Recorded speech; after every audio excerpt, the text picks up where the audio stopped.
മന്ത്രി വി അബ്ദുറഹ്മാൻ താനൂരിനെ പാകിസ്ഥാനോട് ഉപമിച്ചെന്ന പരാതിയുമായി മുസ്ലിം ലീഗ്.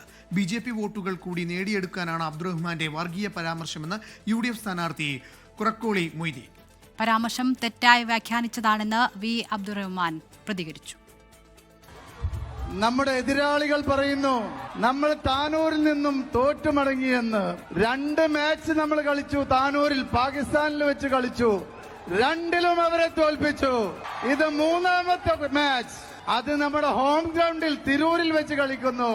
ഇന്നലെ നടന്ന പൊതുപരിപാടിയിലായിരുന്നു അബ്ദുറഹ്മാന്റെ വിവാദ പരാമർശം. പ്രസ്താവന സോഷ്യൽ മീഡിയ ഏറ്റെടുത്തതോടെ വിമർശനവുമായി ലീഗും രംഗത്തെത്തി. വർഗീയ പ്രസ്താവനയ്ക്കുള്ള മറുപടി തിരൂരിലെയും താനൂരിലെയും ജനങ്ങൾ നൽകുമെന്ന് UDF സ്ഥാനാർത്ഥി കുറുക്കോളി മൊയ്തീൻ. പാകിസ്ഥാൻ പതാക എന്ന് പറഞ്ഞുകൊണ്ട് രാഹുൽ ഗാന്ധി വയനാട്ടിൽ മത്സരിക്കാൻ വന്നപ്പോൾ BJP ഇതേപോലെ ഒരടവ് നടത്തിയിട്ടുണ്ട്. അതിന് സമാനമാണ് ഇദ്ദേഹം നടത്തിയിട്ടുള്ളത്. രണ്ടും ഒരേ പാത്രത്തിൽ നിന്നാണല്ലോ കളിക്കുന്നത്. അതുകൊണ്ട് ഒരേ കളിക്കാരാണ് രണ്ടുപേരും. രണ്ടും വർഗീയതയാണ് അവരുടെ അടിസ്ഥാനം. എന്നാൽ താനൂരിനെയും ലീഗിനെയും പാകിസ്ഥാനോട് ഉപമിച്ചിട്ടില്ലെന്നാണ് വി അബ്ദുറഹ്മാൻ വിശദീകരിക്കുന്നത്. ഒരു ക്രിക്കറ്റ് മാച്ചാണ് യുവാക്കൾക്ക് ഏറ്റവും കൂടുതൽ ഹരമുള്ള കാര്യം.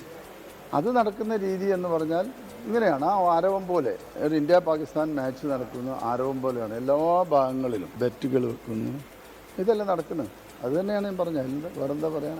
സംഭവത്തിൽ നിയമ നടപടിയിലേക്ക് ലീഗ് കടന്നേക്കും. 24 മലപ്പുറം.